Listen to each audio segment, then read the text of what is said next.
उसे चाहिए कि वो कुरान पढ़े, क्योंकि कुरान जिसके सीने में होता है वो अपने बाप का भी अदब करता है। कुरान जिसके सीने में होता है वो अपनी माँ का भी मर्तबा जानता है। कुरान जिसके सीने में होता है वो अपने बड़े भाई का भी अदब करता है। कुरान जिसके सीने में होता है वो पड़ोसियों के हुकूक जानता है। कुरान जिसके सीने में होता है वो अपने रिश्तेदारों के हुकूक जानता है। कुरान जिसके सीने में होता है वो अपने माँ बाप के हुकूक भी पहचानता है। ऐ मेरे प्यारे मुसलमानों, ये तो आज हमने अपनी सोच बना रखी है, ये तो आज हमने अपना जहन बना रखा है कि जब हमारे बच्चे बोलने के लायक हुए, जब हमारे बच्चे चलने के लायक हुए, हमने सोचा कि इसे डॉक्टर बनाएंगे, कोई कहता है इसे इंजीनियर बनाएंगे, कोई कहता है इसे प्रोफेसर बनाएंगे। हमने मदरसे का रुख नहीं कराया, दीनी तालीम की तरफ हमने रुख नहीं कराया।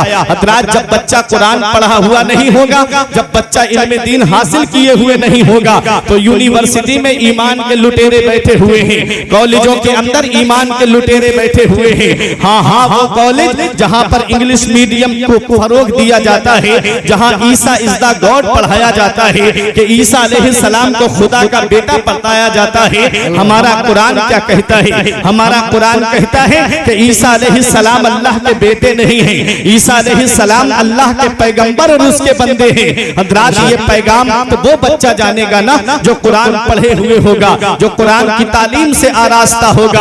आज अपने जहन को मेरी तरफ मुतवज्जह कीजिए। तुम क्या समझते हो कुरान की तालीम से हट करके तुम कामयाब हो जाओगे? कुरान हासिल न करने के बाद तुम कामयाब हो जाओगे? इतना याद रखना प्यारे मुसलमानों, जब दुनिया में कोई यूनिवर्सिटी नहीं थी, जब दुनिया में कोई कॉलेज नहीं था, जब दुनिया के अंदर कोई स्कूल नहीं था, हजरात अब से मैं आपसे पूछना चाहता हूँ, सबसे पहली यूनिवर्सिटी कब बनी है? सबसे पहला कॉलेज कब बना है? सबसे पहला स्कूल कब बना है?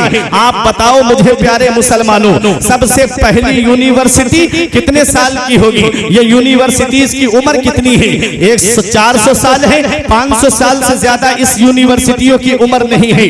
जब 500 साल से पहले कोई यूनिवर्सिटी नहीं है, 500 साल से पहले जब कोई कॉलेज नहीं है, तो कोई इंजीनियर भी नहीं होगा, कोई आर्किटेक्ट भी नहीं होगा, कोई इंजीनियर नहीं होगा। तो अब आप मुझे बताओ, जब कोई यूनिवर्सिटी नहीं है, सबसे पहली जामिया अजहर है, यूनिवर्सिटी तो अब बनी है, ये उलमा बताएंगे, वो भी पहले मदरसा था। हजरात, तो अब अपने जहन को करीब करिएगा।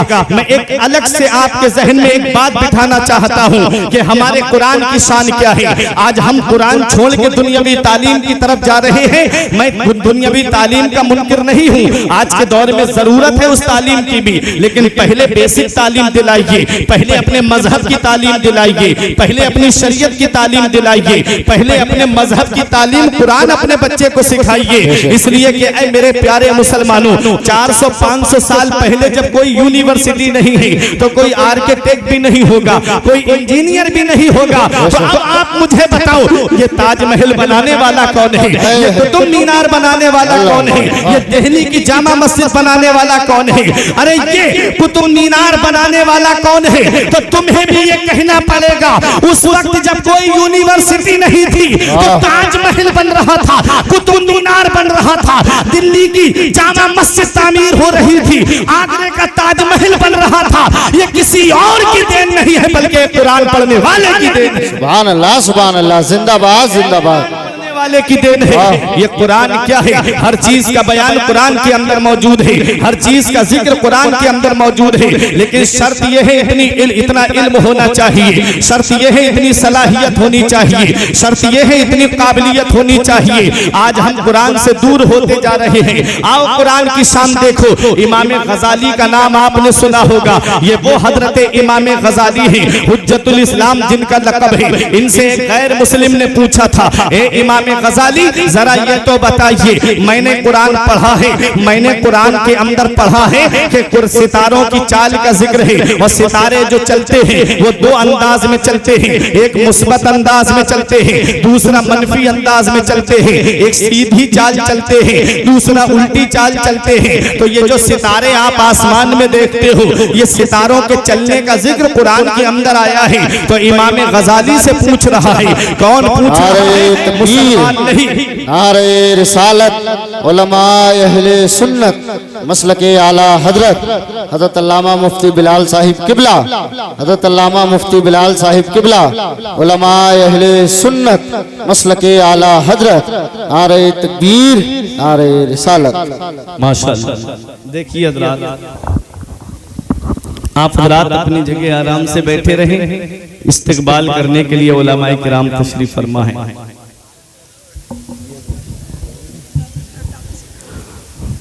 दुरूद पाक पढ़ें, अल्लाहुम्मा सल्ली अला, अरे दुरूद पाक पढ़िए। जमाने से मुसलसल दर्द सुबह शाम मिलता है, अरे दुरूद पाक पढ़ लीजिए, बहुत आराम मिलता है। सुभान अल्लाह।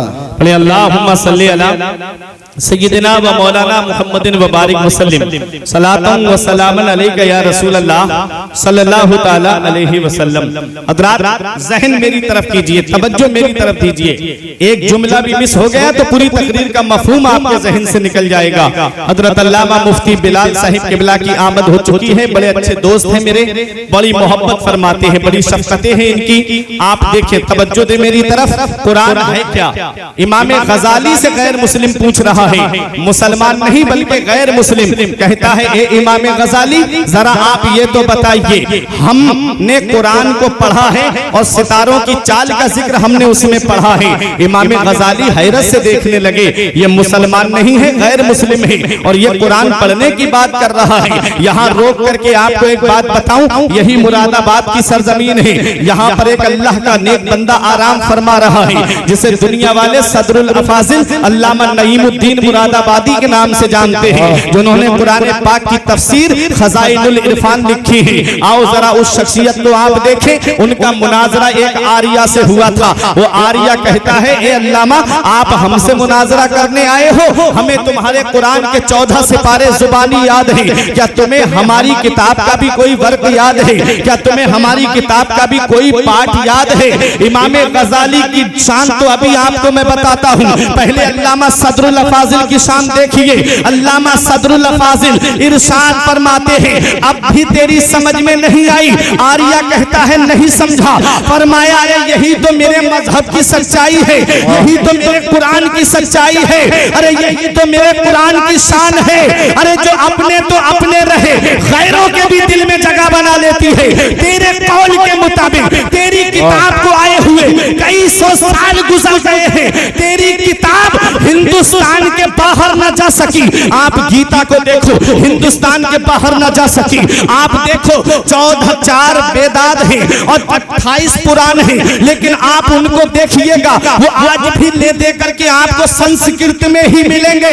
हमारे कुरान की शान तो आप देखिए, वो किताबें हिंदुस्तान के बाहर न जा सकी। मैं किसी किताब की कोई तौहीन की बात नहीं करता, मैं अपने कुरान की अजमत बता रहा हूँ। वो किताबें आज तक हिंदुस्तान के बाहर न जा सकी। और कुरान नाजिल हुआ है मक्के में, कुरान नाजिल हुआ है मदीने में, कुरान नाजिल हुआ है मैदान बद्र में, कुरान नाजिल हुआ है मैदान उहुद में। और कुरान की शान देखो, कुरान मक्के से चला, पूरी दुनिया के कोने कोने तक पहुंच गया। कुरान मदीने से चला, पूरी दुनिया के कोने कोने तक पहुंच गया। ये कुरान पूरी दुनिया में चला कैसे है? उस वक्त इंटरनेट का जमाना नहीं था, उस वक्त मीडिया का जमाना नहीं था, उस वक्त सैटेलाइट का जमाना नहीं था, उस वक्त अखबार का जमाना नहीं था। फिर ये कुरान पूरी दुनिया में कैसे पहुंच गया? तो ये हुफ़ाज़े किराम को अपनी निगाहों के सामने रखिए, आपका ईमान ताजा हो जाएगा। ये हुफ़ाज़े किराम वो है जो कुरान को अपने सीने में महफूज किए हुए हैं। इमाम गजाली की शान सुनने वालों, अल्लामा सदरुल अफाजिल नईमुद्दीन मुरादाबादी फरमाते हैं, अब भी तेरी समझ में नहीं आई? अरे तेरे कौल के मुताबिक तेरी किताब को आए हुए कई सौ साल गुजर गए, लेकिन वो आज तक हिंदुस्तान के बाहर न जा सकी। और हमारे कुरान की शान ये है कि पूरी दुनिया में कुरान पहुंच गया है। कुरान नाजिल हुआ मक्के में, कुरान नाजिल हुआ मदीने में। मैंने कुरान से पूछा, ये कुरान जरा ये तो बता, जब तू नाजिल हुआ था तो इंटरनेट का जमाना नहीं था, मीडिया का जमाना नहीं था, सैटेलाइट का जमाना नहीं था, अखबार का जमाना नहीं था, फिर तू पूरी दुनिया में कैसे फैल गया? जबकि चलता वो है जिसके पास पैर हो, पकड़ता वो है जिसके पास हाथ हो, बोलता वो है जिसके पास जुबान हो। ये कुरान पूरी दुनिया में कैसे फैल गया? तो कुरान जवाब देता है, अगर इंटरनेट के जरिए चला होता, अमेरिका के ईसाइयों ने पीछा किया होता, अगर .com के जरिए चला होता, रूस के मजूसी ने ताक़ुब किया होता, अगर अखबार के जरिए फैला होता, तो भारत के पत्रकार ने कुछ का कुछ लिख दिया होता। मैंने कहा फिर फैला कैसे है? तो कुरान जवाब देता है, अखबार के जरिए नहीं, हाफिज कुरान के जरिए। नारे तकबीर, नारे रिसालत, मसलके आला हजरत, उलमाए अहले सुन्नत,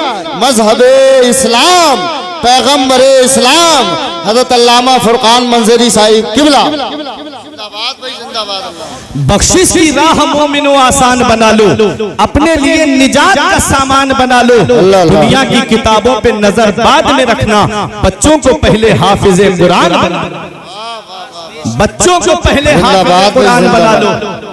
तो इमाम गजाली से गैर मुस्लिम पूछ रहा है कि हुजूर जरा ये बताइए, समझ में आ रही बात आपकी?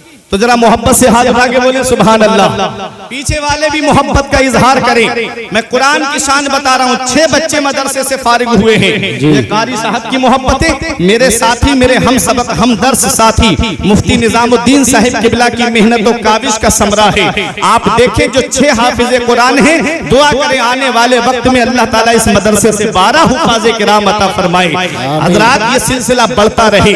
आप देखो इमाम गजाली हैरत से देख रहे हैं। बोले क्या बात है? कहता है जरा ये बताइए कि कुरान में सितारों की चाल का जिक्र है, और जो सितारे चलते हैं वो 2 तरह से चलते हैं। एक पॉजिटिव अंदाज में चलते हैं, दूसरे नेगेटिव अंदाज में चलते हैं। एक सीधी चाल चलते हैं, दूसरा उल्टी चाल चलते हैं। तो सीधी चाल का जिक्र मुझे कुरान में मिल गया। इमाम गजाली फरमाते कौन सी आयत में तुझे मिल गया? तो वो कहता है मैं सूरह यासीन शरीफ पढ़ रहा था। कौन? मुसलमान नहीं, गैर मुस्लिम कह रहा है। मैं सूरह यासीन शरीफ पढ़ रहा था, मैंने उसमें पढ़ा था कुल्लुन फी फलकिन यस्बहून, हर चीज आसमान में तैर रही है, हर चीज आसमान में चल रही है। तो सितारों की चाल का भी जिक्र था, तो सीधी चाल का जिक्र मुझे मिल गया, लेकिन उल्टी चाल का जिक्र मुझे नहीं मिला। इमाम गजाली मुस्कुरा के फरमाते हैं, अब यहाँ पहुंच के एक बात मैं आपसे पूछूं, आज हम कुरान पढ़ते हैं, किसी का इंतकाल हो जाए तो कुरान पढ़ते हैं, किसी के यहाँ कुरान खानी हो तो वहां जाकर के कुरान शरीफ की हम तिलावत करते हैं। हम कुरान कब पढ़ते हैं? कोई दुकान रख रहा है तो उस दुकान में जाकर के बरकत के तौर पे बैठ करके हम कुरान की तिलावत करते हैं। ऐ मेरे प्यारे मुसलमानों,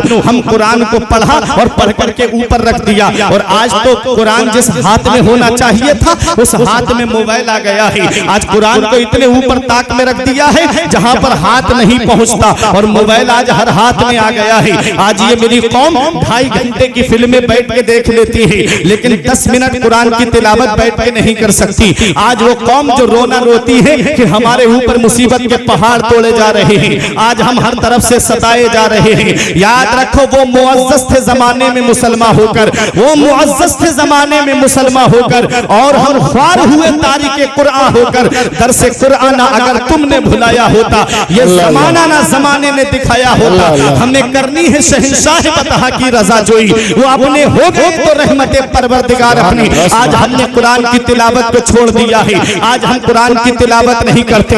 आओ जरा देखो कुरान की शान क्या है, मैं आपको बताना चाहता हूँ। कुरान वो अल्लाह की अजीम किताब है। हज़रात इस कुरान से रिश्ता मजबूत कर लो, इस कुरान का दामन मजबूती से पकड़ लो, इस कुरान के दामन को मजबूती से थाम लो। कुरान को अगर कराआ यकराओ कुरान व किराअतन से मुश्तक माने तो इसके माना आते हैं ऐसी किताब जिसकी बार बार तिलावत की जाए, जिसकी तिलावत कभी खत्म ना हो। तो ये कुरान है। दुनिया में कोई किताब इतनी नहीं पढ़ी जाती है जितना कुरान पढ़ा जाता है। हर वक्त कुरान की तिलावत होती है। 5 वक्त की नमाज में कुरान पढ़ा जाता है, इंतकाल हो जाए तो कुरान पढ़ा जाता है, मिलाद शरीफ हो तो शुरू में कुरान पढ़ा जाता है, इख्तिताम पे कुरान शरीफ पढ़ा जाता है, बच्चा पैदा हो तो कुरान खानी होती है तो कुरान पढ़ा जाता है, इंतकाल हो जाए तो कुरान पढ़ा जाता है।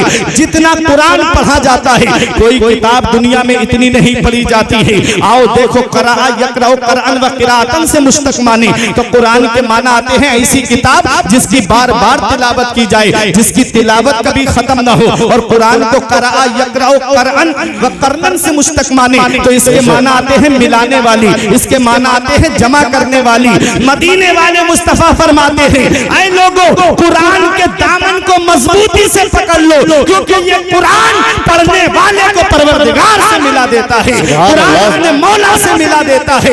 इसलिए मौला अली शेर खुदा फरमाते हैं कि जब मेरा दिल चाहता है कि मैं अपने रब से बातें करूं तो मैं नमाज पढ़ने लगता हूं, और जब मेरा दिल चाहता है मेरा रब मुझसे बातें करे तो मैं कुरान पढ़ने लगता हूं। जिंदाबाद जिंदाबाद, सुभान अल्लाह माशाअल्लाह, अल्लाहु अकबर।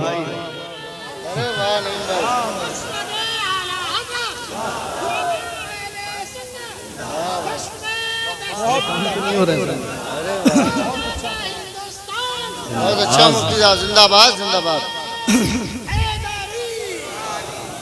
ये कुरान है। आज हम कुरान की तिलावत नहीं करते। एक शायर ने कहा था हर लफ्ज को सीने में बसा लो तो बने बात, हर लफ्ज को सीने में बसा लो तो बने बात। ताकों में सजाने के लिए कुरान नहीं है, कुरान को हर लफ्ज को अपने सीने में बसाओ। ऐ मेरे प्यारे मुसलमानों, कुरान को समझ के पढ़ना चाहिए। अफला यतदब्बरूनल कुरान, क्या कुरान में गौर व फिक्र नहीं करते? क्या कुरान में गौर व फिक्र नहीं करते? अरे गैर मुस्लिमों ने गौर व फिक्र करके इससे वो रुमूज व असरार को तलाश कर लिया, जवाहिरात को तलाश कर लिया। और एक मेरी कौम के मुस्लिम हैं कि कुरान पढ़ेंगे तो रस्मी तौर पे पढ़ा और उठा के ताक में रख दिया। आओ जरा देखो कुरान की शान, कुरान की अजमत तो जरा देखिए, कुरान का मकाम और मर्तबा तो आप जरा देखिए। बड़े करीब से कुरान की अजमत दिखा के बैठ जाऊंगा। हजरात ये कुरान क्या है? इमाम गजाली से गैर मुस्लिम पूछ रहा है। आज हम कुरान को रस्मी तौर पे पढ़ रहे हैं और वो सितारों की चाल का जिक्र पूछ रहा है कि कुरान के अंदर आया है हर चीज आसमान में तैर रही है। आप बताओ, सीधी चाल का जिक्र मुझे मिल गया, अब उल्टी चाल का जिक्र आप बताइए। अब ये उलमा अपनी दुआओं से मुझे नवाजेंगे। ये हुफाज़े किराम की दुआएं लेकर के इमाम गजाली मुस्कुरा के फरमाते हैं तुझे सीधी चाल का जिक्र मिल गया? बोला हाँ। फरमाया कौन सी आयत में? कहता है कुल्लुन फी फलकिन यस्बहून, सूरह यासीन शरीफ में है, हर चीज आसमान में तैर रही है। इमाम गजाली मुस्कुरा के फरमाते हैं थोड़ा और गौर कर लेता तो उल्टी चाल का भी जिक्र तुझे मिल जाता। अल्लाह अल्लाह, थोड़ा और गौर कर लेता। कहता है आप बताइए, मेरी तो समझ खत्म। तो आपने मुस्कुरा के फरमाया देख कुल्लुन फी फलक। अब एक थोड़ी इल्मी बात है, इनकी दुआएं लेकर के थोड़ा इनकी तरफ मुतवज्जो होकर समझाऊंगा आपको भी। कुल्लुन फी फलक, कुल्लुन में पहला हर्फ काफ, दूसरा हर्फ लाम, मिला के क्या हुआ कुल। फलक में पहला हर्फ फा, दूसरा हर्फ लाम, तीसरा हर्फ काफ, मिला के क्या हुआ फलक। अब फी में पहला हर्फ फा, दूसरा हर्फ या, मिला के हुआ फी। कुल्लुन फी फलक, ठीक है। अब इसको उल्टा करके देखिए आप, कुल्लुन फी फलक, कुल फी फलक। अब उल्टा देखें, अब फलक में पहला हर्फ क्या है? काफ, दूसरा हर्फ क्या है? लाम, मिला के क्या हुआ? कुल। अब फलक का फा बचा, इधर फी का या बचा, मिला के क्या हुआ? फी, कुल्लुन फी। अब इधर फी का फा, इधर कुल का लाम, और आखिरी हर्फ है का। अब फी का फा, लाम, काफ, मिला के क्या हुआ? फलक। इमाम गजाली फरमाते हैं कि अगर सीधी तरफ से पढ़ेगा तब भी कुल्लुन फी फलक है, और उल्टी तरफ से पढ़ेगा तब भी कुल्लुन फी फलक है। अरे सीधी तरफ से पढ़ोगे तो सीधी चाल मुराद है, और उल्टी तरफ से पढ़ोगे तो उल्टी चाल मुराद है। जिंदाबाद जिंदाबाद, नारे तकबीर, नारे रिसालत, अज़मत कुरान, मसलके आला हजरत, उलमाए अहले सुन्नत, हजरत अल्लामा फरकान मंजरी साहिब किबला। ये कुरान है, हर चीज कुरान में है। तुम कुरान छोड़ के कहां जा रहे हो? कुरान को अपने दामन में लाओ तो सही, कुरान का दामन पकड़ो तो सही, कुरान की तिलावत करो तो सही, कुरान के दामन को मजबूती से पकड़ो तो सही। दुनिया में भी कामयाब रहोगे, आखिरत में भी कामयाब रहोगे, कब्र में भी आराम से रहोगे। क्योंकि आप देखो हमारे बुजुर्गों ने कहा है, जो बाअमल हाफिज़े कुरान है उसके जिस्म को कब्र में मिट्टी नहीं खाएगी, और जो बाअमल आलिम दीन है उसके जिस्म को भी कब्र में मिट्टी नहीं खाएगी, और जो हर वक्त नबी पे दुरूद शरीफ पढ़ता रहता है उसके जिस्म को भी कब्र में मिट्टी नहीं खाएगी। बेशक जमीन मैली नहीं होती, ज़मन मैला नहीं होता, मोहम्मद के गुलामों का कफन मैला नहीं होता। सुभान अल्लाह। तो कुरान हर चीज का बयान कुरान के अंदर। अब एक बात मैं आपको बताऊं, जो दावा किया ना हर चीज का बयान कुरान के अंदर, अब आओ देखो 1969 के अंदर, अल्लामा साहब 1969 के अंदर कुछ लोग चांद पर गए थे। कितने लोग गए थे? 3 लोगों का जिक्र आया है, नील एल्डन आर्मस्ट्रॉन्ग, बुश और माइकल कॉलिन। ये 3 लोगों का नाम आया जो चांद पर गए थे। कब गए? 1969 में। अब मुझे बताओ बेटा, खामोश हो जाओ तुम लोग, जलसा खराब मत करो, बड़ी मेहनत से पैसे कमाए जाते हैं और दरवाजे दरवाजे भीख की तरह मांगते हैं जलसे के मुंतजिमीन, तब कहीं जाके इतने बड़े जलसे वजूद में आते हैं। तुम थोड़े से मजे के चक्कर में जलसे को खराब ना करो। मुफ्ती निजामुद्दीन से पूछो, कारी साहब से पूछो, पैरों में दर्द होने लगा होगा चंदा इकट्ठा करते करते। आप खामोशी के साथ तवज्जो मेरी तरफ दीजिए। 1969 के अंदर 3 लोग चांद पर गए, नाम नील एल्डन आर्मस्ट्रॉन्ग, बुश और माइकल कॉलिंस। इन 3 का नाम आया। अब बताओ क्या कुरान में इनका जिक्र आया? क्या कुरान के अंदर भी इसका सबूत है कि जो 3 लोग चांद पर गए हैं? कब? 1969 में गए हैं। अब 2023 चल रही है, ज्यादा लंबी बात नहीं है, ज्यादा दूर की बात रही है, और कुरान 1450 साल पहले नाजिल हुआ है। कहां जा रहे हो कुरान को छोड़ करके? देखो कुरान में हर चीज का बयान मौजूद है, लेकिन शर्त यह है इतना इल्म होना चाहिए, शर्त यह है इतनी सलाहियत होनी चाहिए, शर्त यह है इतनी काबिलियत होनी चाहिए। 3 लोग चांद पर गए, क्या इसका जिक्र कुरान के अंदर आया? तो आओ मैं आपको कुरान शरीफ की आयत पढ़ के सुनाता हूं। सूरह रहमान में रब इरशाद फरमाता है, या माशरल जिन्ने वल इंस इन इस्ततातुम अन तनफुजू मिन अक़तारिस समावाति वल अर्द फनफुजू ला तनफुजूना इल्ला बिसुल्तान फबिअय्यि आलाई रब्बिकुमा तुकज़्ज़िबान। रब इरशाद फरमाता है, ऐ जिन्न और इंसान के गिरोह, अगर तुम आसमान के किनारों से गुजरना चाहते हो तो गुजर जाओ। जहां जाओगे वहां अल्लाह की बादशाहत पाओगे, जहां जाओगे वहां अल्लाह की हुकूमत पाओगे। पता चला इंसान आसमान के किनारों से गुजरेगा, पता चला इंसान आसमान के किनारों को उबूर करेगा। मेरे प्यारे मुसलमानों, अगर उनमें इतना ही दावा था तो वो सुरैया तक क्यों नहीं पहुंचे? मेरे प्यारे मुसलमानों, आओ अपने जहन को करीब करो। किस पे? अपोलो 11 पे सवार होकर के गए थे। ये मिशन अपोलो 11 के तहत अंजाम पजीर हुआ था। हजरात, जब ये तीनों लोग चांद पर पहुंचे थे, किस पे? अपोलो पे सवार होकर के गए। हजरात, तुम जानते हो सबसे पहला हवाई जहाज किसने बनाया? तुम जानते हो अपनी तारीख तुमने भुला दी, तुमने अपनी तारीख को फरामोश कर दिया। अरे आज जो हमसे ये दावा करते हैं कि मुसलमान कौम तालीम में पीछे होती जा रही है, आज हम, सही बात है, हम अपनी तालीम, अपने मजहब की तालीम हासिल नहीं करते। आज हम तालीम में पीछे होते जा रहे हैं। तकरीबन 95% मुसलमान जो है वो तालीम याफ्ता नहीं है। हजरात, बहुत कम लोग हैं जो तालीम हासिल करते हैं। लेकिन इतना याद रखना, किस पे? अपोलो पे सवार होकर के गए। सबसे पहला हवाई जहाज किसने बनाया था? सबसे पहला हवाई जहाज मस्जिद कुर्तुबा के अंदर बैठ करके कुरान शरीफ पढ़ करके परिंदे का तसव्वुर लेकर के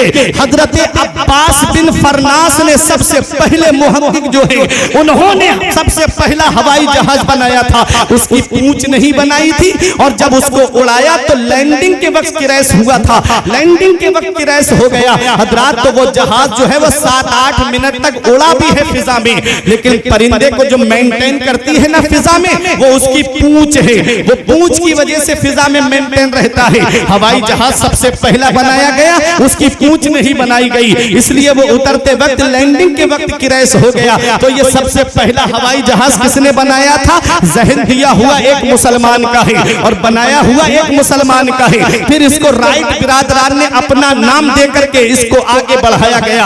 आज इंसान समझता है कि ये अमेरिका की तहकीक है, आज इंसान समझता है कि ये जापान की तहकीक है, आज इंसान समझता है कि ये रूस की तहकीक है। अरे ये हमारी दी हुई चीजें हैं। सबसे पहला हवाई जहाज हजरत अब्बास बिन फरनास ने बनाया था और सबसे पहला कागज हजरत यूसुफ बिन अम्र ने बनाया था और पहला कागज रुई से बनाया गया था। आज कागज किससे बनता है? आज दरख्त से कागज बनता है।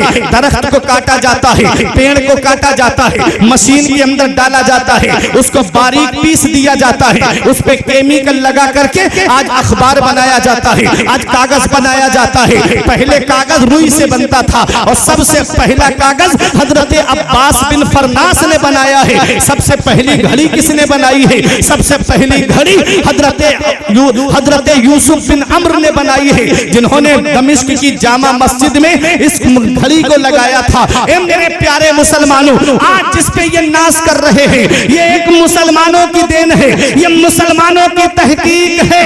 आज वो घड़ी जिसको देख करके तुम टाइम मिलाते हो, वो एक मुसलमान की देन है। और आला हजरत पे कुर्बान जाइए, आला हजरत को अल्लाह ने वो मकाम दिया था कि आला हजरत घड़ी को घड़ी से देख के नहीं मिलाते थे, बल्कि दिन में सूरज देख करके घड़ी का टाइम मिला लिया करते थे और रात में सितारे और चांद को देख करके घड़ी का वक्त मिला लिया। जिंदाबाद जिंदाबाद, नारे तकबीर, नारे रिसालत, नारे गौसियत, मसलके आला हजरत उलमाए अहले सुन्नत हजरत अल्लामा फुरकान मंजरी साहिब किबला।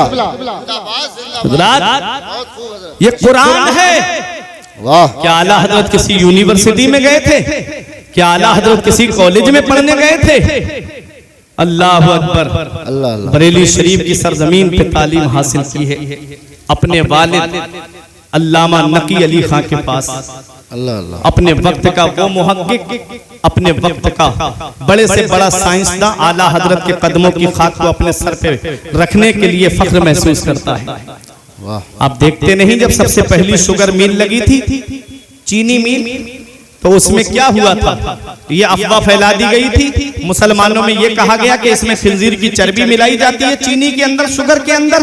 गैर मुस्लिमों में कहा गया कि इसमें गाय की चर्बी मिलाई जाती है। दोनों ने हाथ खड़े कर लिए। मुसलमान कहते हैं हम चीनी नहीं खाएंगे, उधर गैर मुस्लिम कह रहे थे हम चीनी नहीं खाएंगे। इस्तिफ्ता आया बरेली के अहमद रजा के पास में, फतवा आया आला हजरत के पास में।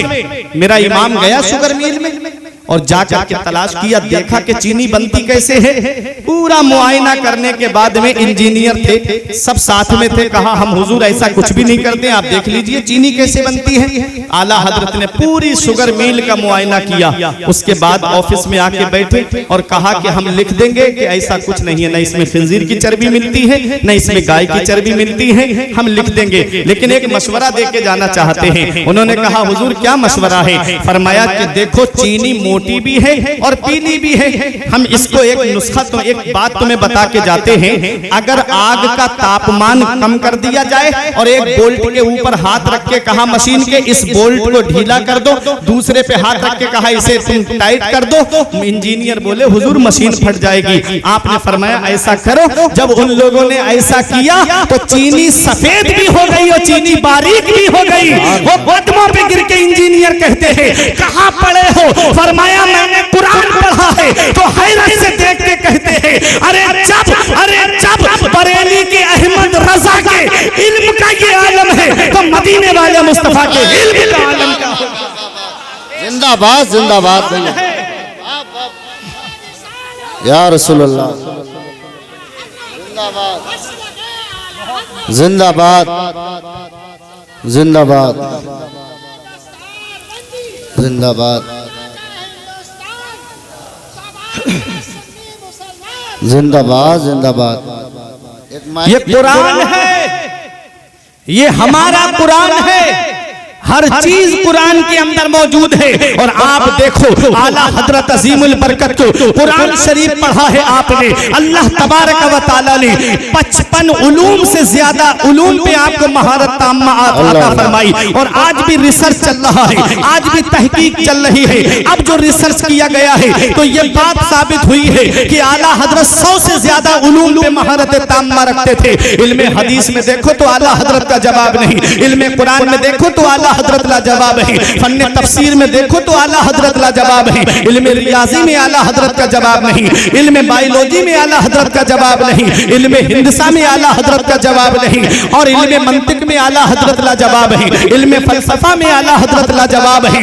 ए मेरे प्यारे मुसलमानों, इल्मे नहव में देखो तो आला हजरत ला जवाब, इल्मे सर्फ में देखो तो आला हजरत ला जवाब।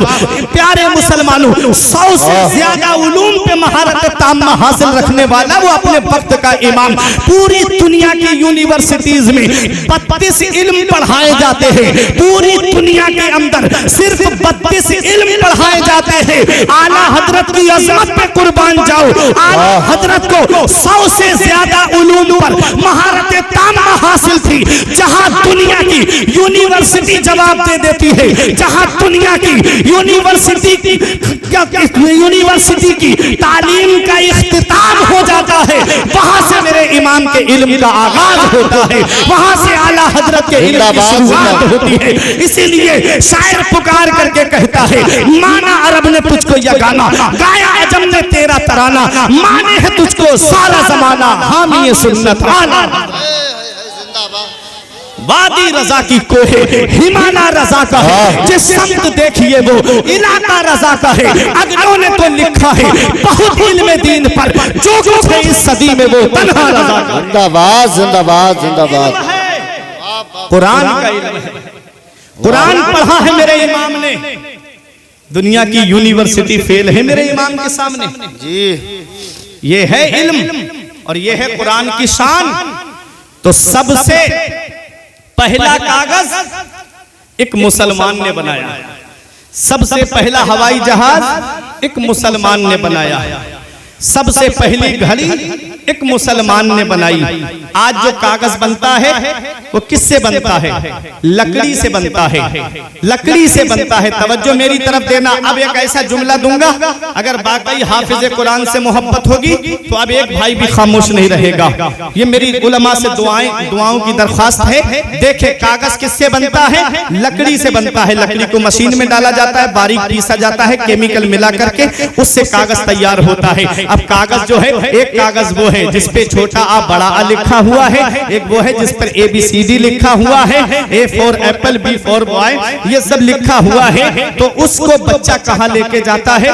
पीठ के पीछे बस्ते पे लाद करके ले जाता है कि नहीं ले जाता है? जब वो स्कूल पढ़ने जाता है तो पीठ के पीछे लाद करके ले जाता है। और एक बच्चा जो कायदा बगदादी है या यस्सरनल कुरान है या कुरान शरीफ का पहला पारा है, क्या उसे पीठ के पीछे लेके जाता है? नहीं, सीने से लगा के ले जाता है। स्कूल के बस्ते से पूछा, तुझे पीछे डाल के क्यों ले जाया जा रहा है? तो वह बस्ता अपनी जुबान में ये कहता है कि कुरान की तालीम में और दुनियावी तालीम में बहुत बड़ा फर्क है। अरे कुरान सीने से लगा हुआ है और सामने है जो कुरान पढ़ता है वो तालीम उसको आगे बढ़ाती लेके चली जाती है। जिंदाबाद जिंदाबाद जिंदाबाद। ये कुरान है।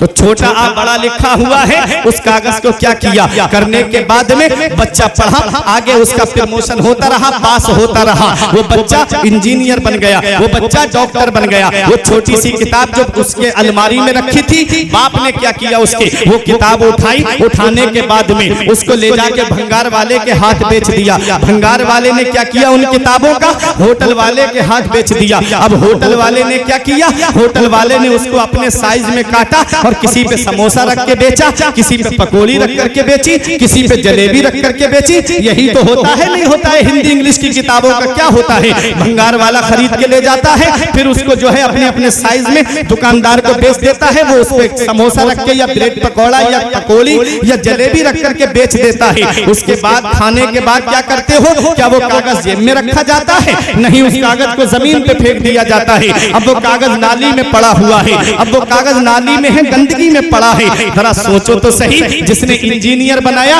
वो तो ऑफिस में बैठा है, बनने वाला ऑफिस में है, बनाने वाला नाली में पड़ा हुआ है। जिसने डॉक्टर बनाया वो तो एयर कंडीशनर रूम में है, आईफोन चला रहा है, स्कॉर्पियो फॉर्च्यूनर से घूम रहा है, और जिसने बनाया वो नाली में पड़ा हुआ है। ए मेरे शहबाब के जिंदा दिल मुसलमानों, जश्न दस्तारे हिफ्ज़े कुरान में आने वालों, अब अपने ईमान को ताजा करो। देखो कुरान की शान क्या है। एक वो जिसने इंजीनियर बनाया, बनने वाला ऑफिस में बैठा है, बनाने वाला नाली में पड़ा हुआ है, कीचड़ में पड़ा हुआ है, गंदगी में पड़ा हुआ है। सेम मशीन है, सेम दरख्त है, सेम कागज है, लेकिन छोटा बड़ा लिखा हुआ नहीं है, बल्कि बिस्मिल्लाहिर्रहमानिर्रहीम लिखा हुआ है। उस कागज को कोई आलिम फतवा नहीं देगा, कोई मुफ्ती फतवा नहीं देगा, अरे कोई मुहद्दिस फतवा नहीं देगा। उस कागज के लिए परवरदिगार फरमा रहा है, ला यमस्सुहु इल्लल मुतहहरून। इस कागज को बगैर वुजू के छूना भी मत। जिस पे कुरान लिखा है उसे बगैर वुजू के छूना भी मत। कागज एक वो है जो नाली में पड़ा है, और एक कागज वो है जिसके लिए रब फरमा रहा है इसे बगैर वुजू के छूना भी मत। मैंने कागज से पूछा, एक कागज जरा ये तो बता, तू नाली में पड़ा है, और एक वो कागज है जिसे रब फरमा रहा है कि इसे बगैर वुजू के छूना भी मत। तो कागज से आवाज आती है, अरे कागज को मत देख, इस पे लिखा हुआ देख, इस पर कुरान लिखा हुआ है। अरे चुप, अरे चुप, उलमा की तवज्जो, अरे चुप। कागज पर कुरान लिख जाए तो कागज मुमताज हो जाए, तो जिन हाफिज के सीने में कुरान के 30 पारे हैं, उस हाफिज के सीने का हाल क्या होगा?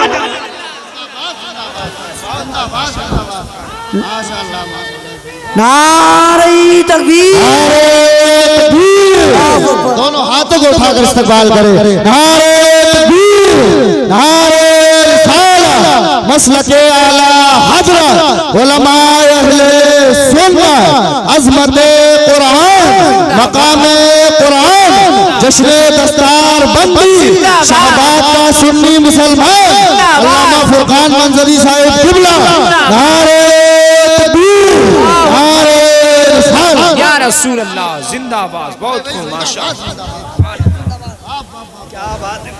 जब कागज पे कुरान लिख जाए तो कागज अजमत वाला हो जाए, तो जिस हाफिज ने 30 पारे अपने सीने में महफूज कर लिए, उस हाफिज के सीने का आलम क्या होगा, उस हाफिज की शान का आलम क्या होगा।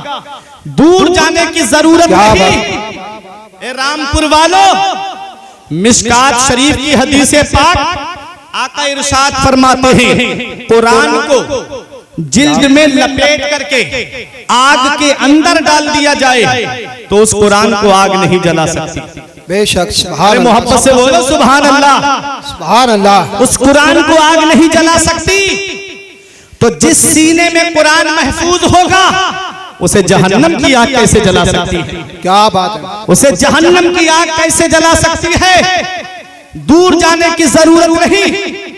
आओ मैं बरेली शरीफ लेके चल रहा हूं, मोहब्बत से बोलो सुभान अल्लाह। बाकरगंज मोहल्ला देखा है? बाकरगंज सिटी की तरफ से जब आएंगे तो एक मोहल्ला पड़ता है जिसे कहते हैं हुसैन बाग। हुसैन बाग के कब्रिस्तान में एक अल्लाह का नेक बंदा लेटा है, जिसे दुनिया वाले हाफिज रहमत अली खां के नाम से जानते हैं। सुभान अल्लाह। नवाब हाफिज रहमत अली खां। हमने अपने बुजुर्गों से सुना है कि रोड के किनारे जो अक्सर मस्जिदें बनी हुई हैं, ये हाफिज रहमत अली खां ने अपने माल से खर्च करके जो है मस्जिदें तामीर कराई। बेशक, सुभान अल्लाह। मेरे उस्ताद मुझसे कह रहे थे कि उनकी एक बहन थी बीबी जी साहिबा। उन्होंने अपने भाई से कहा, भाई आप हमारी शादी का रिश्ता तलाश कर रहे हैं? कहा हाँ। कहा भाई रिश्ता तलाश मत करो, मेरी शादी में खर्च कितना करोगे, कितने पैसे खर्च करोगे? तो नवाब थे, बोले बहन बता क्या चाहिए तुझे? कहा कि जो पैसे खर्च करो मेरी शादी में वो मुझे दे दो। भाई ने पैसे दे दिए। उन्होंने अपने उन पैसों से मस्जिद बीबी जी तामीर कराई, जिसपे आज मजहर इस्लाम बना।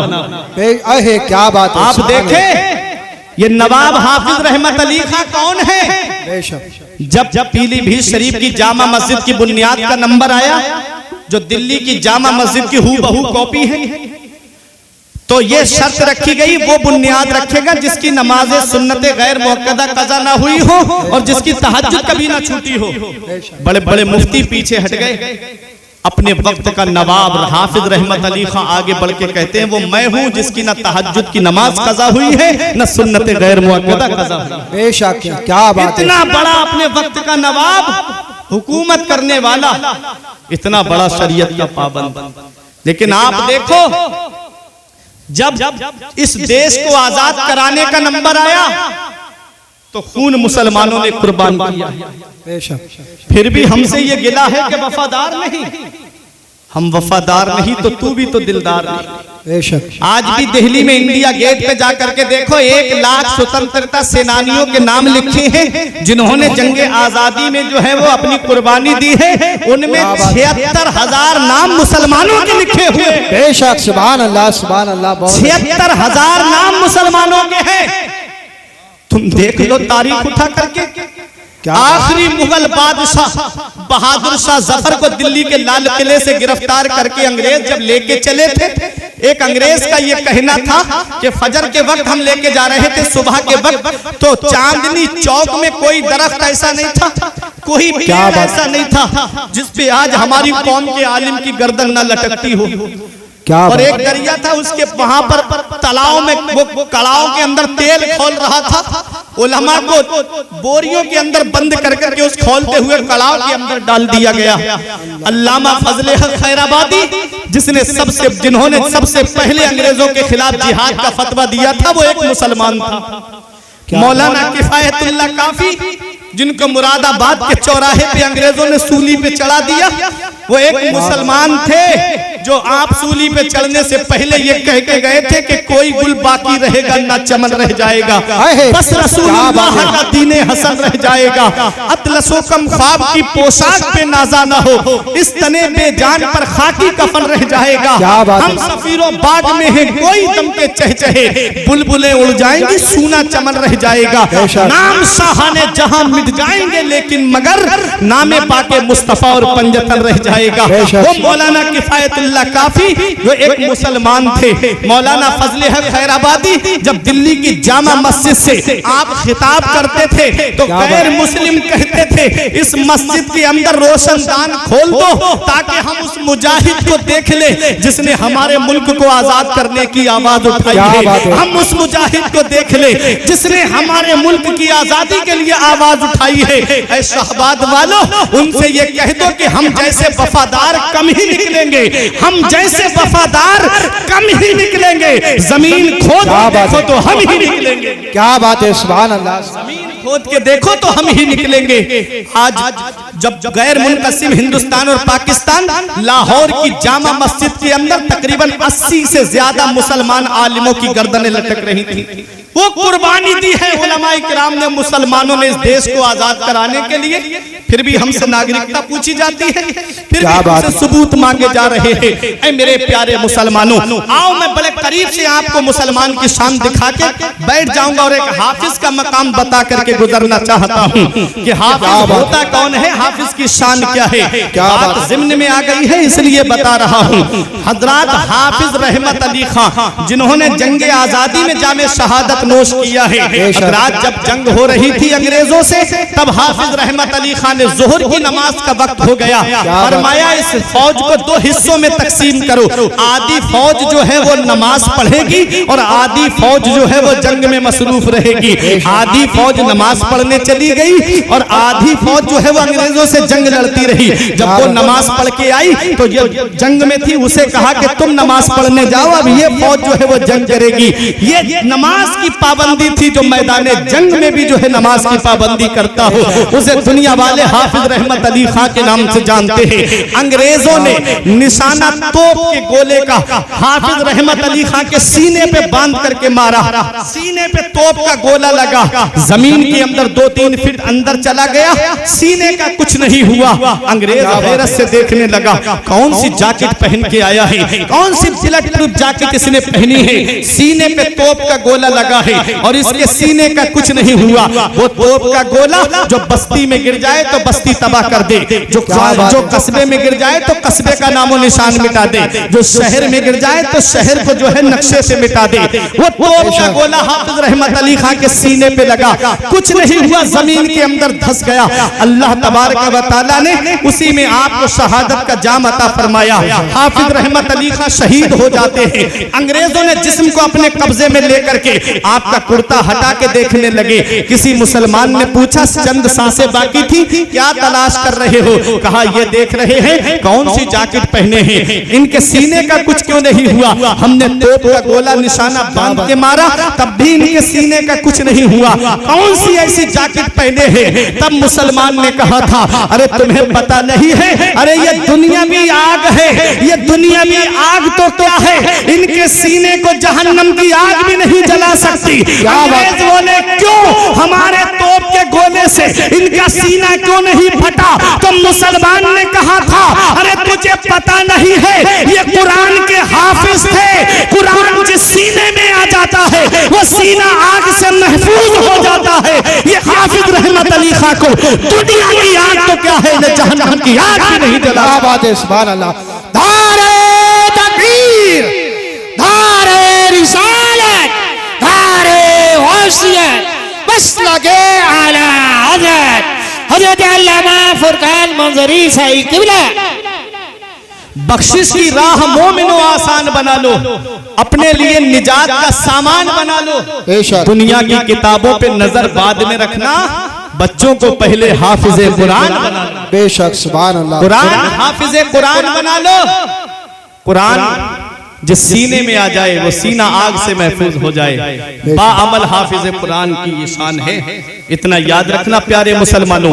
आओ जरा देखो, आखिरी बात बता दूं, कुरान की शान क्या है। ये हुफाज किराम ने अपने सीने में कुरान महफूज कर लिया है। अब मेरी तकरीर खत्म होने जा रही है, आप परेशान ना हो। आप परेशान तो नहीं हो रहे? कुरान ये जश्न दस्तारे हिफ्ज़ कुरान है ना, इसीलिए कुरान पे मैं बोल रहा हूँ कुरान की शान क्या है।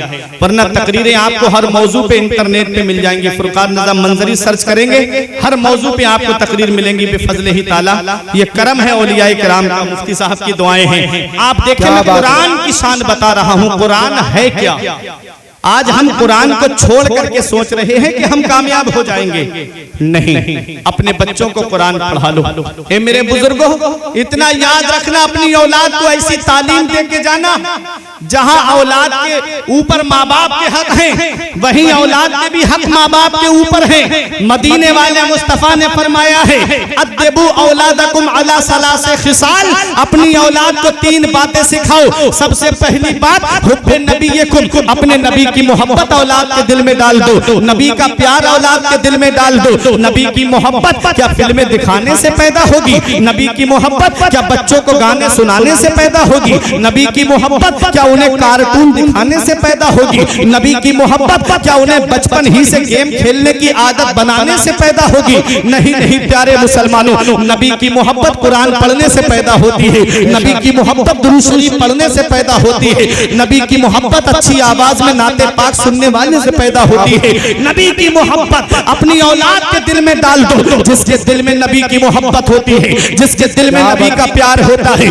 उसे आग के शोलों पे भी लिटाया जाता है, तभी कोई उसके ईमान को हिला नहीं पाता है। जिसके दिल में नबी की मोहब्बत होती है, उसे गरम गरम लू के थपेड़ों पे लिटाया जाता है, तब भी वो अपने ईमान का सौदा नहीं करता है। जिसके दिल में नबी की मोहब्बत होती है, उसे जलती हुई आग के अंदर डाल दिया जाता है, तब भी वो अपने ईमान का सौदा नहीं करता है। हजरत अम्मार इब्ने यासिर को देखो, आग के अंदर डाल दिया गया, जलती हुई आग के अंदर। अर्ज करते हैं, या रसूल अल्लाह उन्जुर हालना, या रसूल अल्लाह मेरा हाल देखिए, आपके गुलाम को आग में डाला जा रहा है। आका गुजर रहे थे, दुआ के लिए हाथ उठ गए, या नारो कोनी बर्दों व सलामन अला अम्मार कमा कुंते अला इब्राहिम, ए आग अम्मार पे वैसी ही ठंडी और सलामती वाली बन जा जैसी हजरत इब्राहिम पे ठंडी और सलामती वाली हो गई थी। हजरत अम्मार इब्ने यासिर आग से बाहर निकल आए, तब काफिरों ने एक जुबान होके कहा था, ए अम्मार इब्ने यासिर बताओ, अगर तुम दौलत चाहते हो तो दौलत दे दे, अगर तुम पैसा चाहते हो तो पैसा दे दे, तुम किसी कबीले की खूबसूरत लड़की से निकाह करना चाहते हो तो हम तुम्हारा निकाह करा देंगे, अगर तुम सरदारी चाहते हो तो तुम्हें सरदारी दे देंगे। बताओ क्या तुम नबी का कलमा पढ़ना छोड़ सकते हो, नबी की मोहब्बत दिल से निकाल सकते हो? तब हजरत अम्मार इब्ने यासिर ने फरमाया, ए सारे काफिरों सुन लो, तुम सारी दुनिया की दौलत ला करके मेरे हाथ पे रख दो, तब भी मैं अपने नबी से मोहब्बत करना नहीं छोड़ सकता। बरेली के इमाम की नजर पड़ी, बरेली से पुकार के कहते हैं, उनका मंगता पांव से ठुकरा दे वो दुनिया का ताज, उनका मंगता पांव से ठुकरा दे वो दुनिया का ताज, जिसकी खातिर मर गए मुनीम रगड़ कर एड़ियां, ताजे रूहुल कुद्स के मोती जिसे सजदा करे, रखती है कितना वकार अल्लाह अकबर एड़ियां। क्या बात है, सुभान अल्लाह, सुभान अल्लाह। तो नबी की मोहब्बत औलाद के दिल में डाल दो। दूसरी बात आका फरमाते हैं, हुब्बे अहले बैती, मेरी और मेरे अहले बैत की मोहब्बत औलाद के दिल में डाल दो। अहले बैत की मोहब्बत जहन्नम से बचाती है, नबी की मोहब्बत जहन्नम से बचाती है। और इस हदीस को जिस मकसद के तहत मैंने पढ़ा, वो तीसरी बात सुनो और उस पर अमल करना शहबाद वालों। मेरे आका फरमाते हैं, वह क़िराअतुल कुरान, और अपनी औलाद को कुरान की तालीम पढ़ना सिखाओ। बेशक अपनी औलाद को कुरान की तालीम दो। कहीं ऐसा ना हो, कहीं ऐसा ना हो कि बगैर तालीम कुरान की दिलाए दुनिया से चले गए, बेशक तो वो औलाद तुम्हारे लिए ईसाले सवाब नहीं कराएगी, बल्कि बंटवारे के लिए लड़ाई और झगड़े करती नजर आएगी। बेशक सुभान अल्लाह, सुभान। इसलिए औलाद को इस हाल में दुनिया से छोड़ के जाओ कि जब जनाजा उठने वाला हो तो वो बंटवारे की लड़ाई न करे, बल्कि सरहाने बैठ करके कुरान की तिलावत करती नजर आए, बेशक कुरान की तिलावत करती नजर आए। हमने दुनिया का जायजा लिया है, हमने दुनिया में देखा है कि वो जो नाश करते थे कि मेरा बेटा फला जगह जॉब कर रहा है, मेरा बेटा फला मनसब पे कायम है, मेरा बेटा इतने पैसे महीने में कमा के लाता है, हमने देखा जब वो दुनिया से चले गए तो वो रुमाल छोटा सा सर पे रख के दूर खड़े होके इमाम साहब कहते हैं जनाजे की नमाज पढ़ाने की इजाजत दो, तो वो दूर से कहता है पढ़ाओ मौलाना साहब, नमाज जनाजा पढ़ाओ। अल्लाह अकबर। वो जो जनाजे में लेटा है ना, वो चौराहे पे खड़े होके कहता था मेरा बेटा इतने पैसे कमाता है, मेरा बेटा फला मनसब पे फाइज है, मेरा बेटा फला जगह जॉब करता है, मेरा बेटा फैमिली के साथ फला जगह रहता है। उसका मुंह नहीं थकता था तारीफ करते करते। अब देखो वो जनाजे की चारपाई में लेटा है, कोई चीखे सुनने वाला नजर नहीं आ रहा है। नमाज जनाजा पढ़ने खड़ा हुआ तो नीचे रुमाल बिछा दिया। किसी आलिम ने पूछा ये रुमाल क्यों बिछाया? कहता है यहाँ तो सफ बिछी हुई नहीं है, सजदा करूंगा तो मेरी पेशानी पे गर्द लग जाएगी। तो किसी आलिम ने कहा अरे तुझे पता नहीं है नमाज जनाजा में सजदा नहीं होता है। वो जो सीना तान के कहता था मैंने फला यूनिवर्सिटी से ग्रेजुएशन कराया है, मैंने फला कॉलेज में अपने बेटे को पढ़ाया है, अब उसकी चीख सुनने वाला कोई नहीं है। वो चीख चीख के कह रहा था अरे जालिम, नमाज जनाजा में सजदा नहीं होता है। काश मैंने तेरी तालीम पे लाखों रुपये खर्च ना किए होते, करोड़ों रुपये खर्च ना किए होते, बल्कि मैंने तुझे मदरसे की टूटी हुई चटाई पे बैठाया होता और नबी का लाया हुआ कुरान पढ़ाया होता तो तू दूर खड़ा नहीं होता, बल्कि जनाजे की नमाज पढ़ा करके मेरे लिए बख्शिश की दुआ करता नजर आता। क्या बात है, सुभान अल्लाह, सुभान अल्लाह। बहुत अच्छा। इसलिए ऐ मेरे अजीजों, बच्चों को कुरान पढ़ाओ, बच्चों को कुरान की तालीम दो, बच्चों को दीन की तालीम दो, बच्चों को शरीयत की तालीम दो कि कहीं ऐसा ना हो मरने के बाद पता नहीं कौन हमारे काम आए। हम आपसे पूछते हैं आप कितना अपने बाप की कब्र पे जाते हो, आप कितना अपने दादा की कब्र पे जाते हो। आज का दौर बड़ा मसरूफियत का दौर है, आज का दौर बड़ा मशगूलियत का दौर है। अगर कोई किसी के यहाँ शादी में जाता है तब जाता है जब खाना खिलाने का वक्त होता है, किसी के यहाँ इंतकाल में जाता है तब जाता है जब मैयत कभी दफन होने के करीब होती है। पूछा जाए फौरन दफन के बाद घर वापस, पूछा क्यों जा रहे हो? बड़े अजीज का जनाजा था, बड़े अजीज के यहाँ शादी थी, तुम क्यों जा रहे हो? कहता है दुकान खुली छोड़ के आया हूँ, कारोबार छोड़ करके आया हूँ। मैं अगर यहाँ रहूंगा तो दुकान मेरी मार्केट में मेरी दुकान कैसे, मेरी ग्राहकी खराब हो जाएगी, इसलिए मैं ज्यादा देर नहीं रुक सकता। ऐ शाहबाग के जिंदा दिल मुसलमानों, ऐ कुर्बो जवार से आने वालों, जब आज किसी को किसी के लिए टाइम नहीं है तो क्या उम्मीद करते हो इस औलाद से जिसे मोबाइल चलाने से फुर्सत नहीं मिलती, जिसे व्हाट्सएप चलाने से फुर्सत नहीं मिलती, जिसे फिल्में देखने से फुर्सत नहीं मिलती? क्या वो तुम्हारी कब्र पे जाके कुरान पढ़ेगी? क्या वो तुम्हारी कब्र पे जाकर के इसाले सवाब करेगी? जो 2.5 घंटे की फिल्म देख ले लेकिन बाप से बात नहीं करती, वो कौम जो 2.5 घंटे की फिल्म बैठ करके देखे, 10 मिनट अपने बाप के पास बैठ करके बातें नहीं करती, वो क्या तुम्हारी कब्र पे जाकर के इसाले सवाब करेगी?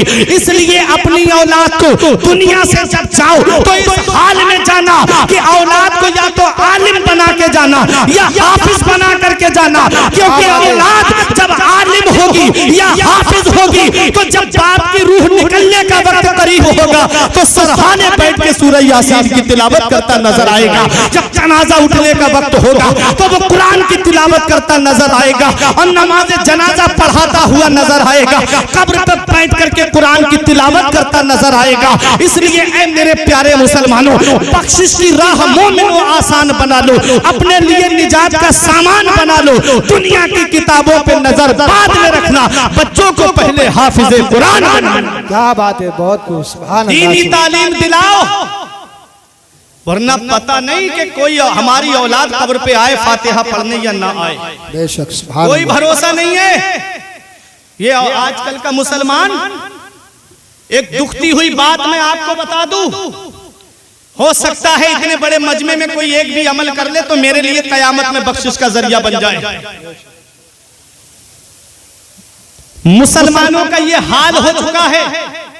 अभी एक फिल्म रिलीज हुई, चंद दिन हुए हैं, 3-3 हजार के टिकट खरीद के ये मुसलमान देखने के लिए गए। हैदराबाद में तो कुछ एक तो ऐसा है जिसने 3 दिन के लिए पूरा हॉल बुक कर लिया था। ये मुसलमानों का हाल है। अगर इन मुसलमानों की अमीरी देखना है तो इनके शौक को देखो, अगर इन मुसलमानों की अमीरी देखना है तो इनकी शादी में बेजा रसूमात को देखो। हजारों के बैंड, हजारों की डांस पार्टी, फला 50,000 की डांस पार्टी अपने बेटे की शादी में लाया, मैं 1 लाख की लेकर के आऊंगा। और अगर इनके हाल देखना है तो मज़ारात पे इनके हाल देखो, कव्वालियों में क्या बात, 1-1 लाख रुपए में कव्वाल को बुला करके मुकाबले कराए जाते हैं। लेडीज कव्वाला वो अपनी लड़की को साथ लेके आती है माज़अल्लाह, और ला करके गंदी गंदी गजलें, गंदी फहश बातें और ऐसी ऐसी गंदी बातें कि अगर आपके सामने कोई बोल दे तो मारने के लिए तैयार हो जाओ। लेकिन बहन भी बैठी हुई है, बेटी भी बैठी हुई है, बीबी भी बैठी हुई है और रिश्तेदार भी बैठ करके सुन रहे हैं। अगर कोई किसी के घर में से छत पे चढ़ के झांक ले तो लड़ने के लिए तैयार हो जाएगा। तेरी हिम्मत कैसे हुई, मेरी बहन बैठी थी मेरे घर में झांका कैसे, मेरी बेटी बैठी थी तूने घर में झांका कैसे। और वो गंदे मुकाबले हो रहे हैं। कहां अल्लाह के वली के उर्स में हो रहे हैं। अल्लाह के वली के उर्स में माज़अल्लाह वो गैर मुस्लिम शेख चिल्ली को बुला करके कौम के सामने उर्स का मजाक उड़ाया जाता है। आज गैरों को देखो, वो अपनी किताबों पे खर्च कर रहे हैं, वो दीनी तालीमात पे खर्च कर रहे हैं, और मुसलमानों का हाल ये मुकाबलों पे पैसे खर्च कर रहे हैं, ये कव्वालियों में पैसे खर्च कर रहे हैं। अगर इन मुसलमानों की अमीरी देखना है तो इनकी शादियों को देखो, और इनकी गरीबी देखना है तो इनके मदरसों को देखो, इनकी कौम के इमामों को देखो। आज मदरसे वीरान कर दिए गए, आज मदरसे सूने कर दिए गए।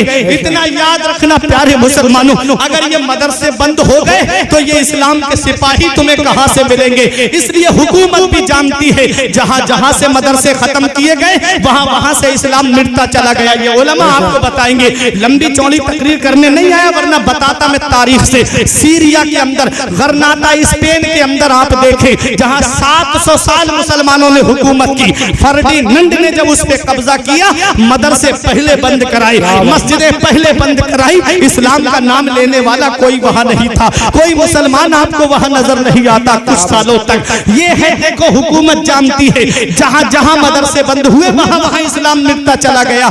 इसीलिए मदरसों का सर्वे कराया गया कि इन मदरसों को कॉलेज में कन्वेंट कर दो, इन मदरसों को जो है वो स्कूल में तब्दील कर दो। न कौम के सिपाही पैदा होंगे, न ये कुरान पढ़ के तुम्हें तरावी में सुनाएंगे, न हाफिज कुरान होंगे, न आलिम दीन होंगे, न मजहब की बातें तुमको सुनाएंगे। इसलिए अपने मदरसों की हिफाजत करो, अपने मदरसों को तकबीयत पहुंचाओ। आज आलिम से मेरी कौम के लोग बात इसलिए नहीं करते कहीं रसीद लेके मेरे घर पे ना आ जाए। आज हाफिज से बातें इसलिए नहीं करते कहीं रसीद लेके मेरे घर पे ना आ जाए। मुझे बताओ शहबाद और कुर्बो जवार से आने वालों, क्या इन्होंने कभी अपने घर के लिए तुमसे चंदा मांगा? क्या कभी इन्होंने अपने मदरसे के अलावा छोड़ करके कभी अपने लिए चंदा मांगा कि मेरे पास कपड़े फट गए हैं, मुझे पैसे दे दो, कपड़े बनाऊंगा, मेरे पास मोटरसाइकिल नहीं है, चंदा दे दो, मैं मोटरसाइकिल खरीदूंगा? कभी अपने लिए इन्होंने मांगा? नहीं मांगा। मांगा है तो रसूलुल्लाह के घर के लिए मांगा, मांगा है तो अल्लाह के घर के लिए मांगा। क्यों? क्योंकि तुम क्या जानो इन उलमाए किराम, इन हुफ्फाज़े किराम को, जब वो वहाबी देवबंदियों ने सऊदिया रियाल पे पढ़ने वालों ने, जब उन्होंने एक एक दो दो महीने में तीन तीन मंजिला मदरसा बना करके तैयार कर लिया और फ्री तालीम देना शुरू कर दी, तब मेरी कौम के आलिम जागे, तब मेरी कौम के हाफिज जागे। कहीं मेरी कौम के बच्चे उनके मदरसे में जाकर के अपना ईमान से हाथ न धो बैठे, कहीं मेरी कौम के बच्चे उनके मदरसे में जाकर के कहीं ऐसा ना हो कि वो उन्हीं के उसमें चले जाएं। इसलिए मेरी कौम के आलिम निकले रसीद लेकर के, इसलिए मेरी कौम के हाफिज निकले रसीद लेकर के। ईद के दिन तुम्हारे बच्चे सिवई खाएं और आलिम जाकर के फितरा इकट्ठा करे, बकरा ईद के दिन तुम्हारे बच्चे गोश्त खाएं और आलिम जाकर के कुर्बानी की खाले इकट्ठी करे। तुम तो रमजान में तरावी पढ़ के चैन से सो जाते हो, वो बंबई के सेठों के घरों पे चक्कर लगाता है, बंबई के सेठों के घरों पे 2-2 घंटे तक लाइन में खड़ा रह करके मदरसे के लिए चंदा मांग करके लाता है। प्यारे मुसलमानों, ये आलिम है, ये मेरी कौम का हाफिज है, अपने लिए मांगना जिल्लत है। एक ही दर्द है इनके दिल में, एक ही दर्द है इनके सीने में कि रसूलुल्लाह का मदरसा आबाद रहे, रसूलुल्लाह की दरसगाह आबाद रहे, मदरसे के अंदर दीनी तालीम चलती रहे, मदरसे से हाफिज कुरान पैदा होते रहे, जाकर के वो दीन का काम करते रहे। ईद के दिन तुम सिवई खाओ, वो फितरा इकट्ठा करे, रमजान के महीने में वो बंबई के सेठों के दरों दरवाजे पे जाकर के चक्कर लगाए। इतना याद रखना, अपने लिए मांगना बाइस जिल्लत है और मदरसे के लिए मांगना बाइस इज्जत है। क्या बात है? नारे तकबीर! अरे हाथ उठाकर बोलिए, नारे रिसालत, मसलके आला हज़रत, अज़मते कुरान।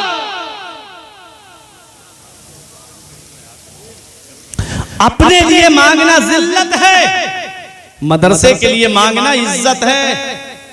कोई इनका मर्तबा जाने ना जाने, इनका मर्तबा नबी ने बुलंद कर दिया, इनकी शान नबी ने बुलंद कर दी, इनकी अजमत नबी ने बुलंद कर दी, इनका मर्तबा नबी ने बुलंद फरमा दिया है कि हाफिज कुरान कयामत के दिन जब आएगा, युकालु लिसाहिबिल कुरान इक़रा वरतकी वरतिल कमा कुंता तुरतिलु फिद दुनिया फइन्ना मंजिलका इंदा आखिर आयतिन तक़रऊहा। आका फरमाते हाफिज कुरान जब कयामत में आएगा, रब फरमाएगा पढ़, कुरान की तिलावत कर, तजवीद के साथ पढ़, यालमून तालमून वाला नहीं, ठहर ठहर के पढ़, तजवीद के साथ पढ़, कौन सा हर्फ कहां से निकलता है उसकी अदायगी के साथ पढ़। हाफिज कुरान पढ़ेगा बिस्मिल्लाहिर्रहमानिर्रहीम, एक दर्जा बुलंद हो जाएगा, पढ़ेगा अल्हम्दुलिल्लाहि रब्बिल आलमीन, दूसरा दर्जा बुलंद हो जाएगा। उलमा फरमाते पूरे कुरान में 6666 आयतें हैं जिन हुफ्फाज को हिकारत की निगाह से देखा जाता है। इनका मर्तबा कयामत में ये होगा कि ये जन्नत में 6666 दर्जे बुलंद वाला।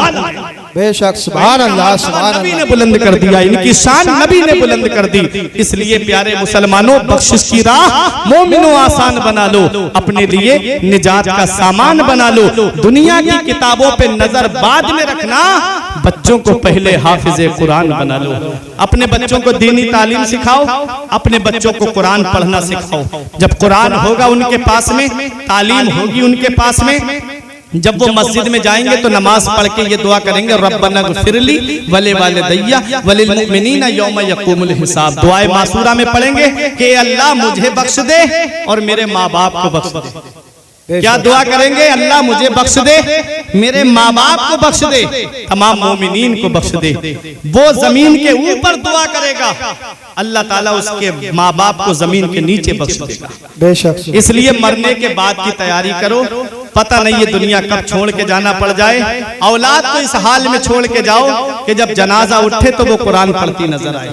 पहले आलिम हाफिज बना लो, फिर उसके बाद चाहे इंजीनियर बनाओ, चाहे डॉक्टर बनाओ, चाहे प्रोफेसर बनाओ। जब वो आलिम हाफिज होगा तो वो नाजायज किसी के टेस्ट नहीं लिखेगा 4-5 के फला जगह से पैसा आए, बस वही लिखेगा जो बीमारी उसके अंदर होगी। इसलिए दीनी तालीम दो। ये एक पैगाम था मेरा जो मैंने अपनी कौम के सामने पेश कर दिया। कुरान करीम के ताल्लुक से था। मैंने कुरान की जो आयत पढ़ी थी, अल्लाह ने फरमाया कुल्ल इन इज्तमाअतिल इंसु वल जिन्न अला अन यातू बिमिस्ली हाज़ल कुरान ला यातूना बिमिस्ली वलौ काना बअदुहुम लिबअदिन ज़हीरा। रब फरमाता अगर तमाम जिन्नात और इंसान मिलकर के एक जगह जमा हो जाएं इस बात पर कि इस कुरान की मिस्ल ले आए, ला यातूना बिमिस्ली, हरगिज कुरान की मिस्ल नहीं ला पाएंगे। वलो काना बादुहुम लिबादिन ज़हीरा, अगरचे उनका बाज का ताबुन करे, मदद करे, तब भी वो कुरान की मिस्ल नहीं ला सकते। मेरा इमाम कहता है तेरे आगे यूं है दबे लचे फुसहा अरब के बड़े बड़े, कोई जाने के मुंह में जुबा नहीं, नहीं बल्कि जिस्मों में जान नहीं। परवरदिगार आलम की बारगाह में दुआ है कि मेरे को चर्च करने में सबकत लिसानी की वजह से या बतकाज़ा बशरियत कोई गलती हुई हो तो मौला मुझे माफ फरमाए। अस्तगफिरुल्लाह रब्बी मिन कुल्li ज़ंबि